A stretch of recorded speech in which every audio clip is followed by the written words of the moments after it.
معاذ تھے، دنیا سے جانے لگے تو کسی بندے نے پوچھا کہ آپ کی کوئی خواہش ہے؟ ہوتا ہے نا جاتے انسان کی کوئی خواہش ہو، بڑی پرائم خواہش پیش کرتا ہے کہ بس جا تو رہا ہوں لیکن جی چاہتا تھا کہ قصور کا فلودہ تو ایک مرتبہ کھا لیتا، اپنی اپنی خواہش۔ تو یحییٰ بن معاذ سے پوچھا تو کہتے ہیں ہاں خواہش ہے۔ وہ بڑے پریشان ہوئے کہ ابھی بھی آپ کی کوئی خواہش ہے؟ اب تو دنیا سے جا رہے ہو۔ کہتے ہیں ہاں، بیتا خالیا ومصحفا جید الخط اقرأ فیہ، میرا جی چاہتا ہے کوئی خالی گھر ہو، کوئی بندہ نہ ہو، خوبصورت قرآن مجید کا نسخہ کھلا ہو، میں پڑھتا جاؤں اور پڑھتا جاؤں اور اسی طرح اپنے رب کے پاس چلا جاؤں۔ کتنی پیاری خواہش ہے۔ وہ ابو موسیٰ اشعری سے ایک شخص نے پوچھا آپ کی بڑی تعریف ہوئی ہے کہ اللہ کے رسول فرماتے ہیں کہ سیدنا داؤد علیہ السلام کے لہجات آپ کو دیے گئے ہیں، کیونکہ وہ 70 لہجات سے زبور پڑھا کرتے تھے، پرندے بھی آ کے بیٹھ جاتے تھے۔ تو آپ کے بارے میں اتنی تعریفی کلمات آئے ہیں، تو راز کیا ہے؟ تو وہ کہا کرتے تھے انی لاستحیی الا انظر فی عہد ربی فی اليوم مرہ او مرتین، مجھے ویسے ہی شرم آتی ہے کہ میری زندگی کا ایک دن گزر جائے اور میں نے قرآن کھولا ہی نہ ہو۔ ابوبکر ابن ابی شیبہ بہت بڑے محدث ہیں، جب یہ فوت ہونے لگے نا تو ان کا بیٹا رونے لگ گیا۔ پوچھتے ہیں بیٹا کیا ہوا آپ؟ کہتے ہیں ابا جان آپ کے فراق میں ہی تو رو رہا ہوں۔ کہتے ہیں بیٹا میں آپ کو ایک بات بتاؤں؟ جی ابا جان۔ جس گھر میں تم بیٹھے ہو نا، میں نے جب سے یہ گھر بنایا ہے آج تک ایک بھی گناہ نہیں کیا۔ میں اگر دنیا سے چلا جاؤں بیٹا، جب تک زندہ رہو گے اس گھر میں کوئی گناہ نہ کرنا۔ اس نے کہا یہ تو ٹھیک ہے میں کروں گا، لیکن جب آپ چلے جائیں گے تو میں صبر کیسے کروں؟ کہا صبر کیوں نہیں کرو گے؟ یہ سامنے ستون دیکھ رہے ہو بیٹا، اس گھر کے اس ستون کے پاس بیٹھ کے میں نے 18,000 مرتبہ قرآن مجید مکمل کیا ہے۔ کتنی مرتبہ؟ پتہ ہے 18,000 کتنا ہوتا ہے؟ اللہ اکبر۔ یہ لوگوں کی محبت قرآن سے۔ بزرگ سے پوچھا تھا نا کہ ابا جان یہ لوگ اتنا قرآن کیسے پڑھ لیتے تھے؟ کہتے ہیں ایک دن میں پورا قرآن پڑھ لیتے تھے۔ کہا بیٹا جس طرح تم 6 گھنٹے فیس بک پہ بیٹھے نہیں نہ تھکتے، وہ قرآن پڑھتے نہیں تھکتے تھے، فرق صرف اتنا ہی۔ اور آج آپ نے دیکھا ہوگا نا ساری رات بیٹھے ہوتے ہیں نوجوان، اللہ اکبر۔ یہ ہے انسان کی فیس بک۔ اس فیس بک پہ بند ہونے پہ کوئی پریشان نہیں ہوتا۔ وہ پچھلے دنوں میں فیس بک بند ہوگی، ساری دنیا ایسی ہوگی جیسے اللہ معاف فرمائے دن بھی تاریک ہو گئے۔ ادھر سے کوئی بول رہا ہے، کوئی ادھر سے بول رہا ہے۔ دعا بھی مانگتے ہیں یا اللہ بیٹا دے چاند جیسا، اللہ چاند جیسا بیٹا دے دیتے ہیں، وہ ساری رات جاگتا ہے چاند کی طرح، صبح سویا رہتا ہے۔ اگر وہ یہ کہتے اللہ چاند جیسی ٹھنڈی طبیعت والا دے اور خوشیوں والا دے اور نیکی والا دے، چاند دیکھ کے ہم روزہ رکھتے ہیں، چاند دیکھ کے عید کی خوشی مناتے ہیں، یہ جب تک زندہ رہے دینداروں کو بھی خوشی ہو اور اس کو دیکھ کے ہر بندے کو خوشی ہو تو کتنی اچھی دعا بن جائے۔ امام ابن تیمیہ جب آخری مرتبہ جیل میں گئے ہیں، پہلے بھی گئے تھے، اور گناہ کیا تھا؟ یہ بندہ کہتا ہے قرآن پڑھا کرو۔ بس اوقات اس وجہ سے بندے کو جیل جانا پڑتا ہے۔ جیسے امام ابن تیمیہ گئے تو ان کے بھائی بتاتے ہیں کہ 80 مرتبہ انہوں نے جیل میں بیٹھے قرآن مجید پڑھا۔ 81ویں مرتبہ جب وہ پڑھ رہے تھے، جب اس آیت پہ آئے فی مقعد صدق عند ملیک مقتدر، مسکرائے اور جیل میں ہی اللہ کے پاس چلے گئے۔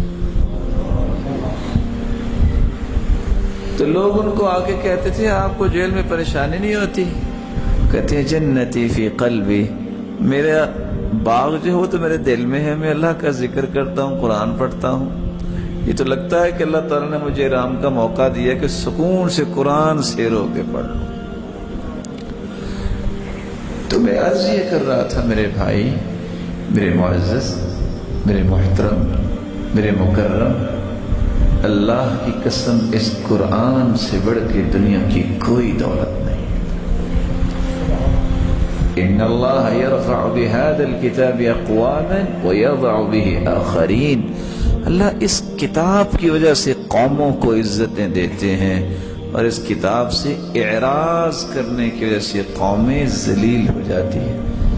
یہ ماسکو 250 سال تک مسلمانوں کو جزیہ دیتا رہا ہے، یہ آپ کی تاریخ بتاتی ہے۔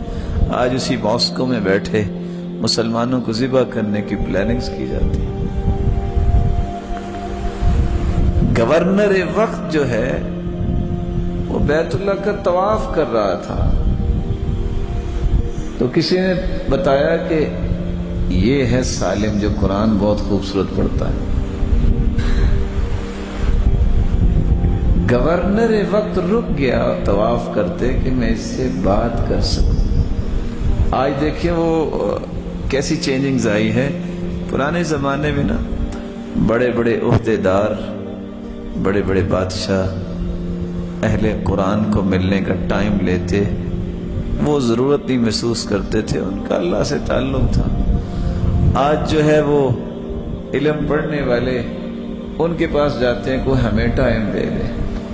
چینجنگز کب آئی؟ جب ہمارا اس قرآن پہ تکیہ جو تھا، اعتماد، وہ ختم ہو گیا۔ گورنر نے جب رک کے کہا یا سالم، سالم لا یلتفت، سالم نے دیکھا ہی نہیں۔ وہ پھر کہتا یا سالم، سالم نے پھر نہیں دیکھا۔ وہ بیٹھ گیا، کندھے پہ ہاتھ رکھ کے فہزہ ہزن، اس کو ہلا کے کہتے ہیں یا سالم۔ سالم بھلا کیوں نہیں دیکھ رہا تھا؟ کیونکہ اس کے سامنے قرآن کھلا ہوا تھا۔ سالم نے جب یوں سر اٹھایا تو اس کی آنکھوں سے آنسوؤں کی رم جم جاری تھی۔ گورنر وقت کہتا ہے سلم بدالک، آپ کو کیا چاہیے مجھے بتاؤ۔ اس بھائی سے گزارش کریں کہ یہ بیٹھ جائیں، یہ پانی سے زیادہ یہ ہے کہ یہ بات سمجھ لیں گے تو یہ جنت کے حوض کوثر سے پئیں گے انشاءاللہ۔ سالم مسکرا کے کہتے ہیں مجھے کہہ رہے ہو کہ میں مانگوں؟ تمہیں پتہ میں کہاں بیٹھا ہوں؟ بیت اللہ میں بیٹھا ہوں۔ تمہیں پتہ میں کیا پڑھ رہا ہوں؟ کتاب اللہ۔ اور میں تو بیت اللہ میں بیٹھے بھی اپنے رب سے دنیا نہیں مانگ رہا، جنت ہی مانگ رہا ہوں جو سب کچھ دے سکتا ہے۔ تو دے بھی نہیں سکتا، تو اس سے میں کیا مانگوں گا؟ یہ جو استغنائیت ہے یہ قرآن عطا کرتا ہے۔ تو اگر آپ اس بات پہ تھوڑی سی ہمت باندھے تو میں ایک چھوٹی سی گزارش کرتا ہوں، اس سے تعلق بنانے کا چھوٹا سا طریقہ۔ آپ پھر انشاءاللہ ساتھ بھی دیں گے نا؟ مہینے کے کتنے دن ہوتے ہیں؟ ایک دن میں کتنی نمازیں؟ 5۔ ہر نماز کا ڈیوریشن کتنا ہوتا ہے اذان سے جماعت تک؟ ہاں 15 سے 20 منٹ۔ کون بتائے گا میرا محترم کہ 15 منٹ اگر قرآن کھول کے پڑھا جائے تو کتنے صفحے پڑھ سکتے ہیں؟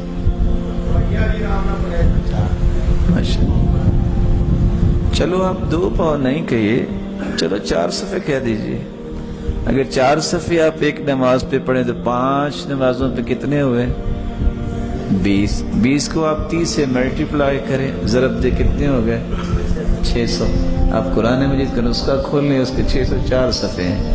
آپ کچھ بھی نہ کریں، صرف وقت پہ آ کے وضو کر کے آ کے قرآن کھول کے بیٹھ جائیں، ہر مہینے آپ کا قرآن ختم ہو جائے۔ اور میں جانتا ہوں ان لوگوں کو، ان میری آنکھوں نے دیکھا وہ ان لوگوں کو جن کو قرآن سے اتنی تڑپ ہے، اتنی محبت ہے، اتنی محبت ہے کہ صبح نماز پڑھ کے انہوں نے قرآن شروع کیا، 11 بجے تک 14 پارے پڑھے، پھر ناشتہ کیا، پھر پڑھنا شروع کیا، عصر کی نمازیں بھی پڑھائیں اور پورا قرآن سنا کے گھر گئے۔